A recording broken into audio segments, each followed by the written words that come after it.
Dear students, मैं रवि कुमार गुप्ता स्वागत करता हूं आपका हमारे यूट्यूब चैनल ऑनलाइन पढ़ाई आओ घर पे पढ़ते हैं। स्टूडेंट्स, बहुत दिन से आप सब लोगों की डिमांड आ रही थी कि सर हमें कोरोना वायरस के बारे में कुछ बताइए, तो ये आज मैं आपको कोरोना वायरस के बारे में कुछ जानकारी देने वाला हूं।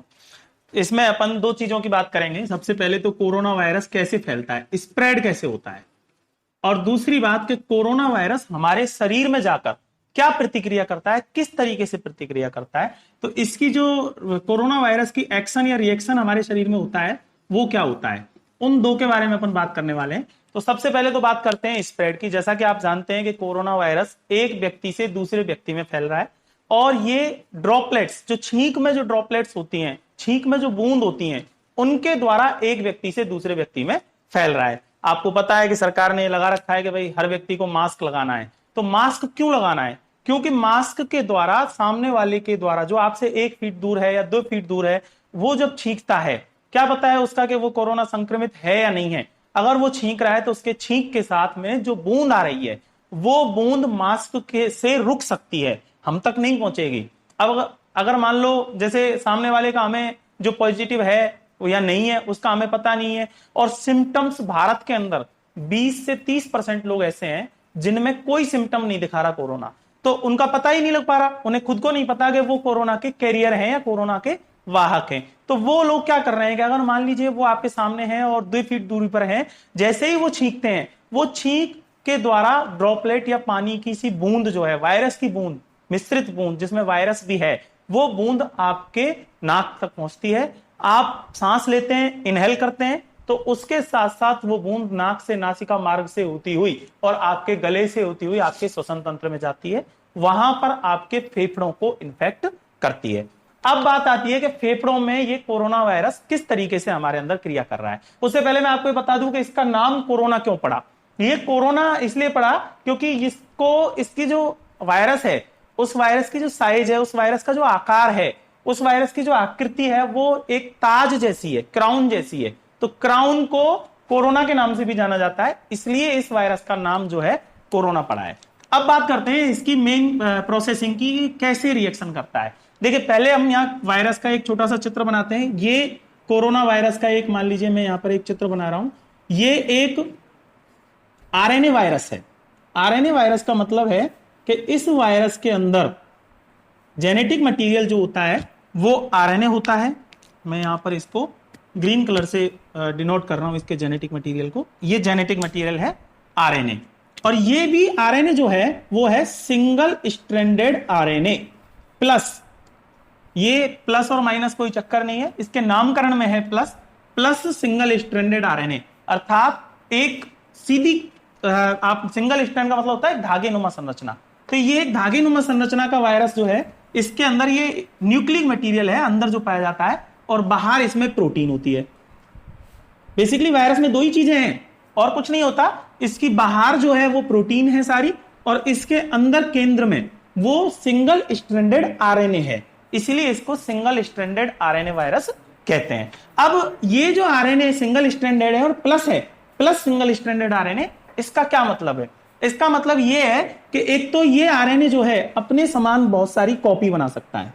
जब ये वायरस रिप्रोडक्शन करेगा हमारे शरीर में, तो ये अपने समान बहुत सारी कॉपी बना लेगा। और दूसरी बात, ये प्रोटीन भी बना सकता है। चूंकि ये आरएनए है, आपको पता है, थोड़ा बहुत नहीं पता तो मैं आपको अभी बता देता हूं कि ये आरएनए जो होता है, हमारी कोशिकाओं में भी प्रोटीन जो बनते हैं वो हमारे डीएनए से पहले आरएनए बनता है और आरएनए के बाद प्रोटीन बनते हैं। अब चूंकि ये तो सीधा ही आरएनए है, तो ये सीधा सीधा प्रोटीन बना लेता है। अब देखिए इसकी प्रतिक्रिया कैसे होती है। जैसा कि मैं आपको बता रहा था, ये हमारे शरीर में पहुंचता है। पहुंचने के बाद क्या होता है कि हमारे मुंह के अंदर, नाक से होते हुए, मुंह नहीं, नाक से होते हुए, और ये हमारे श्वसन तंत्र में पहुंचा, श्वसन तंत्र से हमारी फेफड़ों की कोशिकाओं तक पहुंचा। फेफड़ों की मान लीजिए ये एक कोशिका है, और इस कोशिका में ये इसका जो है केंद्रक है, जिसके अंदर जेनेटिक मटेरियल, जो हमारा जेनेटिक मटेरियल है वो डीएनए होता है। हमारा कौन सा है? डीएनए होता है, और इस वायरस का है आरएनए। इसके बाद तीन चीजों की, जो कोशिकांग है हमारे शरीर में, कोशिका के अंदर, ये कोशिका है, कोशिका का ये केंद्रक है, और केंद्रक के अलावा हमारी कोशिका में बहुत सारा साइटोप्लाज्म पाया जाता है। उस साइटोप्लाज्म के अंदर दो चीजें रहती हैं, बेसिकली बहुत सारे कोशिकांग हैं, लेकिन एक तो है लाइसोसोम जो हमारे काम का है, इस वायरस के काम का है, और दूसरा है राइबोसोम। प्रत्येक कोशिका में बाहर की ओर कुछ रिसेप्टर पाए जाते हैं, कुछ ग्राही पाए जाते हैं, जो कोशिकाओं को आपस में समन्वय करवाते हैं। शरीर में बहुत सारी कोशिकाएं, तो आपस में वो एक दूसरे से जब क्रिया करती हैं, वो कैसे क्रिया करती हैं? कुछ ग्राही के द्वारा, किसी रिसेप्टर के द्वारा क्रिया करती हैं। यहां पर इस कोशिका में, जो फेफड़ों की कोशिकाएं हैं, इन कोशिकाओं में ये रिसेप्टर है ACE सेकेंड। इसको बोलते हैं एंजियोटेंसिन कन्वर्टिंग एंजाइम। ये एंजियोटेंसिन जो है हमारे रक्त परिसंचरण तंत्र में ब्लड प्रेशर जो होता है, हमारा रक्त दाब जो होता है, उससे संबंधित है, जो हमारे हृदय से संबंधित है। और ये एक एंजाइम है, एंजियोटेंसिन कन्वर्टिंग एंजाइम। इसका सेकंड टाइप का जो रिसेप्टर है वो यहां पर कोशिका के बाहर उपस्थित होता है। ये वायरस सीधा सीधा अपने प्रोटीन को, हम इस प्रोटीन कोड को, अर्थात ये सारा की सारा वायरस हमारे इस angiotensin converting enzyme second 2 receptor से जुड़ जाता है। पहले ये नहीं जुड़ता था, लेकिन इसने बार बार अपनी जो है आरएनए वायरस है, इसलिए बार बार अपनी जो है आकृति, या आप कह सकते हैं शेप चेंज करता रहता है, अपनी क्वालिटी चेंज करता रहता है, टाइप चेंज करता रहता है।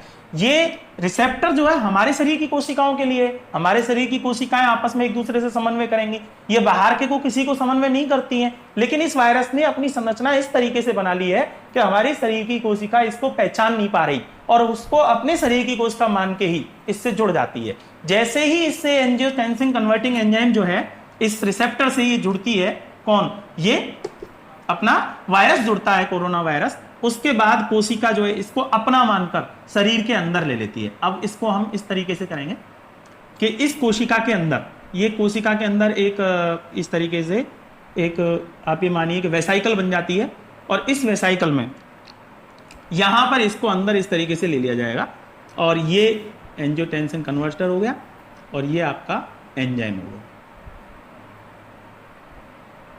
और इसके चारों ओर इस तरीके से वो बन जाएगा, बाधा बन जाएगी, मतलब पूरा हो गया ये। अब ये एक वेसाइकल बन गई, एक तरीके से वेसाइकल का मतलब एक गुंडी बन गई, और उसके अंदर जो है ये अपना एंजाइम, जो कोरोना वायरस है, ये कोशिका के अंदर प्रवेश कर गया है। कोशिका के अंदर प्रवेश करने के बाद नेक्स्ट क्या होता है कि ये जो लाइसोसोम मैंने आपको बताया था, जो कोशिका में पाया जाता है, ये लाइसोसोम हमारे शरीर की कोशिका में पाया जाता है, और इसके अंदर एसिड्स होते हैं। लाइसोसोम को आत्मघाती थैली भी कहते हैं कभी कभी। ये थैली है जिसमें एसिड्स पाए जाते हैं, जो हाइड्रोलाइसिस का कार्य करते हैं, अपघटन का कार्य करते हैं, तोड़ने का काम करते हैं। तो जैसे ही ये वायरस कोशिका के अंदर वेसाइकल में पहुंचा, चूंकि ये वेसाइकल बनी है, तो लाइसोसोम इस वेसाइकल को पहचानेगा, और वेसाइकल को पहचानने के बाद इस वेसाइकल से इस तरीके से जुड़ जाएगा। जुड़ने के बाद ये अपना सारा मटेरियल, जो एसिड इसके अंदर भरा हुआ है लाइसोसोम के अंदर, वो सारा एसिड इसमें ट्रांसफर कर देगा।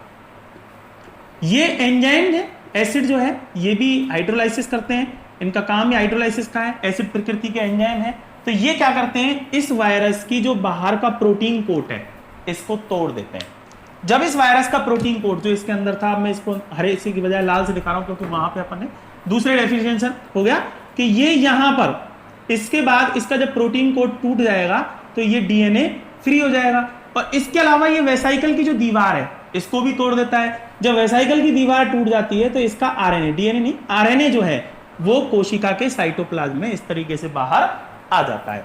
अब ये दो काम कर रहा है। ये आरएनए जो है, मैं अपन पहली बात कर चुके हैं कि सिंगल स्ट्रैंडेड है, इसमें दो क्वालिटी है, एक तो ये प्रोटीन बना सकता है, और दूसरा ये अपने समान बहुत सारे आरएनए बना सकता है। तो ये क्या करता है, ये आरएनए जब बाहर निकल आता है साइटोप्लाज्म में, तो साइटोप्लाज्म में राइबोसोम होते हैं। मैंने आपको पहले ही बताया था कि एक चीज और है जो इसके काम की है, वो है हमारे साइटोप्लाज्म में राइबोसोम।